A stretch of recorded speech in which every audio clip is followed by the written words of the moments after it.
Hello friends, welcome to my channel Deeksha's Spiritual World. Friends, ನಾನು ಈ ವಿಡಿಯೋದಲ್ಲಿ ಯಾವ ಟಾಪಿಕ್ ಬಗ್ಗೆ ಹೇಳ್ತಿದ್ದೀನಿ ಅಂದರೆ ಕಾನ್ಫಿಡೆನ್ಸ್ ಅಥವಾ ಆತ್ಮವಿಶ್ವಾಸ. ಸ್ಕೂಲಲ್ಲಿ ಅಥವಾ ಕಾಲೇಜಲ್ಲಿ ಎಕ್ಸಾಮ್ ಬರಿಬೇಕು ಅಂದರೆ ನಮಗೆ ಆತ್ಮವಿಶ್ವಾಸ ಇರಬೇಕು. ಇಂಟರ್ವ್ಯೂ ಅಟೆಂಡ್ ಮಾಡಬೇಕು ಅಂದರೆ ನಮಗೆ ಆತ್ಮವಿಶ್ವಾಸ ಇರಬೇಕು. ಮನುಷ್ಯನಾಗಿ ಹುಟ್ಟಿದ ಮೇಲೆ ಪ್ರತಿ ಕಷ್ಟದಲ್ಲಿ ಸುಖದಲ್ಲಿ ಕಾನ್ಫಿಡೆನ್ಸ್ ಅಥವಾ ಆತ್ಮವಿಶ್ವಾಸ ಅನ್ನೋದು ತುಂಬ ಇಂಪಾರ್ಟೆಂಟ್ ಅಲ್ವಾ? ಹಾಗಾಗಿ ನಾನು ಈ ಕಾನ್ಫಿಡೆನ್ಸ್ ಹೇಗೆ ಬೂಸ್ಟ್ ಮಾಡೋದು ಅಂತ ಒಂದೊಂದಾಗಿ ಹೇಳ್ತಾ ಹೋಗ್ತೀನಿ. ಮೊದಲನೇದಾಗಿ, ನೀವು ಪಾಸಿಟಿವ್ ಮೈಂಡ್ಸೆಟ್ ಇರೋ ಜನರ ಜೊತೆ ಬೆರೆಯೋದನ್ನು ಅಭ್ಯಾಸ ಮಾಡ್ಕೊಳ್ಳಿ. ಅದರಿಂದ ಅವರ ಪಾಸಿಟಿವಿಟಿನ ನೋಡಿ, ಅವರಲ್ಲಿರೋ ಕಾನ್ಫಿಡೆನ್ಸ್ನ ನೋಡಿ ನಾವು ಹಾಗೆ ಇರಬೇಕು ಅನ್ನೋದಕ್ಕೆ ನಮ್ಮ ಮನಸ್ಸು ಬಯಸುತ್ತೆ. ಸೊ ಆಗ ನಾವು ಕೂಡ ಕಾನ್ಫಿಡೆನ್ಸ್ನ ನಮ್ಮಲ್ಲಿ ಬಿಲ್ಡ್ ಮಾಡ್ಕೋತೀವಿ.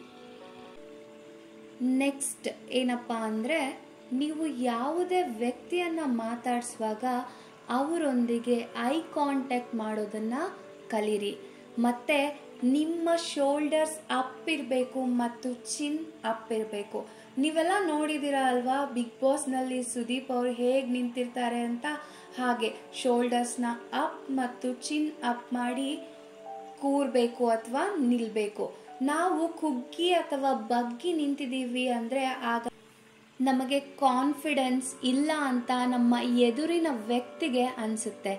ನೀವೇ ನೋಡಿ, ಯಾವಾಗ ಕಾನ್ಫಿಡೆನ್ಸ್ ಇರಲ್ಲ ನಮಗೆ, ಆಗ ನಾವು ನಮ್ಮ ತಲೆ ಬಗ್ಸ್ತೀವಿ ಅಥವಾ ಬಾಡಿ ಬೆಂಡ್ ಆಗಿ ಏನೋ ಯೋಚನೆ ಮಾಡ್ತಿರ್ತೀವಿ. ಅದಕ್ಕೆ ನಾವು shoulders up, Chin up and eye contact ನಮ್ಮ ಎದುರಿನ ವ್ಯಕ್ತಿ ಜೊತೆ ಮಾಡೋದು ತುಂಬ ಮುಖ್ಯ. ನಾವು ಐ ಕಾಂಟ್ಯಾಕ್ಟ್ ಮಾಡಿದಾಗ ನಮ್ಮ ಎದುರಿನ ವ್ಯಕ್ತಿಗೆ ನಮ್ಮ ಮೇಲೆ ನಂಬಿಕೆ ಬರುತ್ತೆ. ನೆಕ್ಸ್ಟ್ ಏನು ಅಂದರೆ, ಸ್ಪೀಕ್ ಸ್ಲೋಲಿ. ಅಂದರೆ ನಾವು ಮಾತಾಡುವಾಗ ನಿಧಾನವಾಗಿ ಸ್ಪಷ್ಟವಾಗಿ ಮಾತಾಡಬೇಕು. ಆಗ ಬೇರೆಯವರಿಗೆ ನಮ್ಮ ಜೊತೆ ಮಾತಾಡಬೇಕು, ನಮ್ಮ ಮಾತನ್ನು ಕೇಳಬೇಕು ಅನಿಸುತ್ತೆ. ಅದೇ ನೀವು ಯಾವಾಗಲೂ ಜೋರಾಗಿ ಮಾತಾಡಿದ್ರೆ ಅಥವಾ ಕಿರ್ಚಿ ಮಾತಾಡಿದ್ರೆ ಯಪ್ಪ ಕೇಳೋಕ್ಕಾಗಲ್ಲ ಅಲ್ವಾ? ಈಗ ಯಾರಾದರೂ ಜಗಳ ಮಾಡುವಾಗ ಜೋರಾಗಿ ಮಾತಾಡ್ತಾರೆ. ಯಾಕೆ ಅಂದರೆ ಅವ್ರಿಗೆ ತಾನು ಸರಿ ಅನ್ನೋದನ್ನು ಪ್ರೂವ್ ಮಾಡಬೇಕಾಗಿರುತ್ತೆ. ಅದಕ್ಕೆ ಜೋರಾಗಿ ಮಾತಾಡ್ತಾರೆ. ಅವರಲ್ಲಿ ಕಾನ್ಫಿಡೆನ್ಸ್ ಇರಲ್ಲ. ಅದೇ ನಾವು ಸಕ್ಸಸ್ಫುಲ್ ಪರ್ಸನ್ಸ್ನ ಎಕ್ಸಾಂಪಲ್ ಆಗಿ ತಗೊಂಡ್ರೆ, for example Abdul Kalam, Narendra Modi, Narayana Murthy, doctor Rajkumar, Virat Kohli ಅವರೆಲ್ಲ ನಿಧಾನವಾಗಿ ಸ್ಪಷ್ಟವಾಗಿ ಮಾತಾಡ್ತಾರೆ ಹೊರತು ಜೋರಾಗಿ ಮಾತಾಡೋಲ್ಲ. ಯಾಕಂದರೆ ಅವರಲ್ಲಿ ಕಾನ್ಫಿಡೆನ್ಸ್ ಇರುತ್ತೆ. ಹಾಗಾಗಿ ಯಾವ ವ್ಯಕ್ತಿ ನಿಧಾನವಾಗಿ ಮಾತಾಡ್ತಾ ಹೋಗ್ತಾನೆ ಅವನಿಗೆ ತುಂಬ ಕಾನ್ಫಿಡೆನ್ಸ್ ಇದೆ ಅಂತ ಎದುರಿನ ವ್ಯಕ್ತಿ ಫೀಲ್ ಆಗ್ತಾನೆ. ನೆಕ್ಸ್ಟ್ ಇನ್ನೊಂದೇನೆಂದರೆ ಸ್ಟಿಲ್ನೆಸ್ ಅಥವಾ ನಿಶ್ಚಲತೆ. ಮಾತಾಡುವಾಗ ತುಂಬ ಹ್ಯಾಂಡ್ ಮೂಮೆಂಟ್ಸ್ ಮಾಡೋದು, ಮೂಗುಜ್ಜೋದು, ಉಗುರಿನ ಜೊತೆ ಆಟ ಆಡೋದು, ಕೂದಲಿಡಿದು ಅದನ್ನು ಸುತ್ತೋದು, ಇದೆಲ್ಲ ಅವರಲ್ಲಿರೋ ಲೋ ಕಾನ್ಫಿಡೆನ್ಸ್ನ ತೋರಿಸುತ್ತೆ. ಅದಕ್ಕೆ ಅವರ ಸಬ್ಕಾನ್ಷಿಯಸ್ ಮೈಂಡ್ ಅವರು ಈ ರೀತಿ ಮಾಡೋ ಹಾಗೆ ಮಾಡ್ತಾ ಇರುತ್ತೆ. ಹಾಗಾಗಿ ಸ್ಟಿಲ್ನೆಸ್ ತುಂಬ ಇಂಪಾರ್ಟೆಂಟ್. ಅದು ನಿಮ್ಮ ಮನಸ್ಥಿತಿಯನ್ನು ತೋರಿಸುತ್ತದೆ.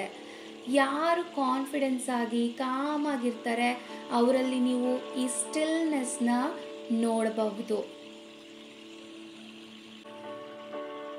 ನೆಕ್ಸ್ಟ್ ಏನು ಅಂದರೆ, ನಮ್ಮ ಬಾಡಿ ಪಾಶ್ಚರ್ ಕೂಡ ನಮ್ಮ ಕಾನ್ಫಿಡೆನ್ಸ್ನ ತೋರಿಸುತ್ತೆ. ನಡೆಯುವಾಗ ಬಗ್ಗಿ ನಡೆಯೋದು, ಒಂದೇ ಕಡೆ ವಾಲ್ಕೊಂಡು ನಡೆಯೋದು, ಇದೆಲ್ಲ ನಮ್ಮ ಬಾಡಿ ಲ್ಯಾಂಗ್ವೇಜ್ ತೋರಿಸುತ್ತೆ. ಇದಕ್ಕೆ ನಾವು ಯೋಗ, ಮೆಡಿಟೇಷನ್, ಬ್ರೀತಿಂಗ್ ಎಕ್ಸಸೈಸ್ ಮತ್ತು ವರ್ಕೌಟ್ ಮಾಡೋದ್ರಿಂದ ನಮ್ಮ ಬಾಡಿ ಒಳ್ಳೆ ಪಾಶ್ಚರ್ಗೆ ಬರೋದಕ್ಕೆ ಸಾಧ್ಯವಾಗುತ್ತದೆ. ಇದು ಕೂಡ ನಮ್ಮಲ್ಲಿರೋ ಕಾನ್ಫಿಡೆನ್ಸ್ನ ಹೆಚ್ಚಿಸುತ್ತೆ. ಸೊ ಪ್ರತಿಯೊಬ್ಬ ಮನುಷ್ಯನಿಗೆ ಬಾಡಿ ಪಾಶ್ಚರ್ ತುಂಬ ಇಂಪಾರ್ಟೆಂಟ್. ಇನ್ನೊಂದು ಮುಖ್ಯವಾದ ವಿಷಯ ಏನಪ್ಪ ಅಂದರೆ ಸ್ಮೈಲ್ ಕೂಡ ನಮ್ಮ ಕಾನ್ಫಿಡೆನ್ಸ್ನ ಎದುರಿನ ವ್ಯಕ್ತಿಗೆ ತೋರಿಸುತ್ತೆ. ಅದೇ ನಾವು ಕಾನ್ಫಿಡೆನ್ಸ್ನಲ್ಲಿ ಇಲ್ಲ ಅಂದರೆ ಮುಖದಲ್ಲಿ ನಗು ಇರಲ್ಲ, ಅಥವಾ ಬದಲಾಗಿ ಯೋಚನೆ, ಆಂಗ್ಸೈಟಿ, ವರೀಸಿಂದ ನಮ್ಮ ಮುಖ ತುಂಬಿರುತ್ತೆ. ಹಾಗಾಗಿ ಯಾವಾಗಲೂ ನಗ್ತಾ ಇರೋದಕ್ಕೆ ಟ್ರೈ ಮಾಡಿ. ನೆಕ್ಸ್ಟ್ ಏನು ಅಂದರೆ ಕೈಂಡ್ನೆಸ್. ನಾವು ಯಾವಾಗಲೂ ಒಳ್ಳೆಯದನ್ನು ಮಾತಾಡೋದ್ರಿಂದ, ಒಳ್ಳೆಯ ವಿಷಯವನ್ನು ಮಾತಾಡೋದ್ರಿಂದ ಅದು ನಮ್ಮ ಆಪೋಸಿಟ್ ವ್ಯಕ್ತಿಗೆ ನಮ್ಮ ಮಾತನ್ನು ಕೇಳಬೇಕು ಅಂತ ಅನಿಸುತ್ತೆ, ಮತ್ತು ನಮ್ಮ ಕಾನ್ಫಿಡೆನ್ಸ್ ಅವರಿಗೆ ತೋರಿಸುತ್ತೆ. ಹಾಗಾಗಿ ಎಲ್ಲ ವಿಚಾರಗಳನ್ನು ನಿಮ್ಮಲ್ಲಿ ಅಳವಡಿಸಿಕೊಳ್ಳಿ ಮತ್ತು ಸದಾ ಆತ್ಮವಿಶ್ವಾಸದಿಂದ ಇರಿ ಅಂತ ಹೇಳ್ತಾ ನನ್ನ ಈ ವಿಡಿಯೋವನ್ನು ಮುಗಿಸ್ತಾ ಇದ್ದೀನಿ. ಧನ್ಯವಾದಗಳು.